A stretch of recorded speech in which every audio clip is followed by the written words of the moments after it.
Showtime! What's up, world? It's your boss, Internationalzoe. I'm here in Lima, Peru. I'm at República del Pisco. It's a Barranco restaurant. I had some food here. The food was excellent. The food tastes healthy and fresh. What I want to talk about, these talks are always off the cuff. Well, mostly off the cuff. Nothing written down, but it's when I'm walking, I'm thinking, like how they say Jay-Z will write a rhyme in his head, and he won't write it down, and he'll just go in the studio and spit it. That's what kind of happens to me. I'm walking around thinking of, so when things come to me, I'm thinking of concepts and how I might be able to share it with you guys. And that's how I get these talks. And they do pretty well with responses and views. I guess that people want to hear my opinion. And it's usually a decent, well-rounded and logical opinion when I have it. I guess that also comes with being able to articulate myself and having some wisdom and intelligence. So they usually come off pretty good. Now, what I want to talk about here is the possibility of why international living might really be a good option for some. And I know, of course, it's not a logical option for most people. But those people that could have this possibility that are in a position or could position themselves to live an international lifestyle or live abroad, what's the benefits of it? And let's talk about, my reference is coming from the United States. I'm a United States citizen, and I've been traveling around the world for about the last 7 years. And I've been finding places and things and cultures that I like, that fit my personality, that I've been able to adjust to. I think people say, hey, man, you look good. People look at me and say I look good, I look happy, I don't have too many stress lines, and look decently healthy for my age, and so on and so forth. And I would attribute some of that. Of course, I make an attempt to eat well, to live well, to try and exercise some, and have an overall positive outlook on life and situations, and try to manage and handle stress, which I still have, which we all have. There are things that come up in my life that are very stressful, and how I deal with it, of course, makes a difference. But I would say one of the number one things that benefit me from living and traveling overseas is that the United States of America, American culture, is somewhat toxic. And if you couple that with Black American culture, which is also toxic, and it can be very toxic. And of course, everyone is not toxic. There's a lot of good people with good energy and positive, and whether they're pro-Black or whatever it is, whether they're God-fearing people who live a good lifestyle, or some type of religion or spirituality that leads them to, live a better lifestyle and treat people better and with respect. It's just a lot of toxicity from maybe poverty, maybe the way you were raised. The music is ratchet, and the music is toxic. And that's more of the hip hop music, which is pop culture now. And also the R&B music or soul music has followed behind with the toxicity. The types of conversations or the types of messages in the music, they're very toxic. And that's just a reflection of the toxicity of the people. We curse a lot, freely and easily and unnecessarily. That's one thing I've noticed right away in regards to the younger culture and the older culture. Like you never hardly heard, and I'm sure Michael Jordan cursed in his own time. Mother effort this and mother effort, sure he did that, but you never saw Michael Jordan cussing in an interview and in a private, you don't see that. But when you would see LeBron James cussing just for no reason, he was on that show, the shop or whatever. That's just a small thing. What I'm trying to say is that if you live in the ghetto, if you live in the urban community, you see the way, if you look at the videos online, you see the way we yell at each other, we throw profanity at each other, we call each other out our name in a lot of instances, we fight with one another as if, the way that I've watched and I've seen, we see all these videos all on social media, how people really brutally beat each other to a pulp. The anger and the temperament and tempers of don't be around me, don't be in my space, don't disrespect me, or you looking at my girl, or I got more than you, I'm better than you. That's what a lot of the hip hop songs are based on.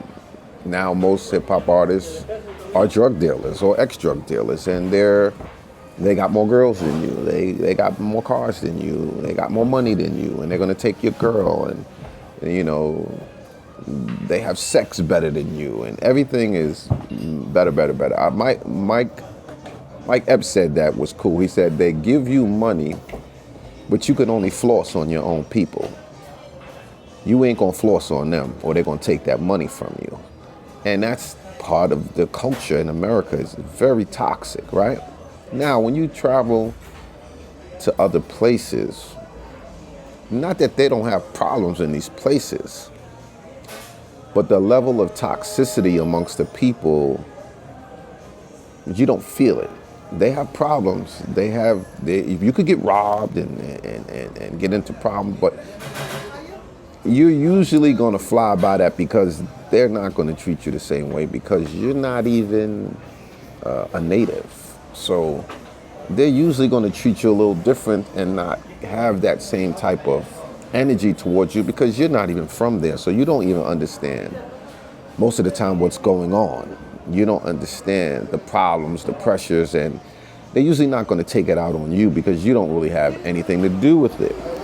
For instance, when could be in Cambodia or Thailand, or I'm here in Peru, or I'm in Chile, and you're not, besides regular scams and maybe people targeting tourists for problems, with the regular locals, you're usually not going to get into anything. They're not. And you realize when you travel around the world, people are very touchy. Whereas in America, it's don't touch me, don't stand too close behind me. And I had to adjust that when I'm in places like Colombia and other places where people are very close to you and people are very hands-on. Like in Thailand, when you go in the club, the security, they'll pat you on the back and, and touch you and say hello. And the way they treat each one another in other places is nowhere close as toxic as it is in America. And if you can get away from that toxicity, if you could remove yourself from that toxicity on a constant basis, I feel that alone could help you live a calmer, a better lifestyle, will put your mood into a better position. And usually, in some instances, you're able to also live in the most affluent neighborhoods in a lot of these countries. So the problems and the drama and the stress that goes on in the hoods in these countries and the tough barrios in these countries, that doesn't affect you because you're not staying in the worst neighborhoods. Usually you're staying in the best neighborhoods. Like here in Peru, you're going to stay in San Isidro, you're going to stay in Miraflores, you're going to stay in Barranco. You're going to stay in the better neighborhoods. If you're in Brazil, you're going to stay in Copacabana, you're going to stay in Ipanema, you're going to stay in Leblon, you're going to stay in Barra de Juca. If you're in Thailand, you're going to stay in Bangkok or Phuket or Pattaya. And, you're going to stay in Central Pattaya. You're going to stay in the best what that city has to offer. In a lot of cases, unless you're going over to Europe or somewhere, and depending, there's parts of Europe that's poor too. But you're going to stay in a more affluent neighborhood. You're going to be around more affluent people who probably carry themselves in a different way than the people who are struggling, right? This makes your temperament a lot. And me, I'm already a calm, smooth guy, non-confrontational. So I don't have to be on guard so much in these other countries because I'm a cool, laid-back person that's not looking for problems, that's not looking for drama, that's not trying to disrespect people, that's not trying to push my shoulders out and show all this bravado. I'm laid back, cool. I'm quiet most of the time. I go about my business. I pretty much mind my business. I can be friendly if the opportunity presents itself, and I'm cool. But if you're in that environment, if you're in the lion's den, then you need to become a lion or you're going to get eaten up. And that's what's happening when you're in the urban communities in America. Even when we're overseas, the problems you're going to have, the altercations you're going to have is more likely with other foreigners living overseas, because even when we see each other, in the back of our mind, we know, unless it's a pleasant greeting and conversation, either we don't talk to each other or we're not happy to see one another in some instances, And when the numbers grow, we kind of like the numbers are like, for instance, when the numbers grow or growing astonishingly in Colombia, things change. The number growing astonishingly in Dominican Republic, things change.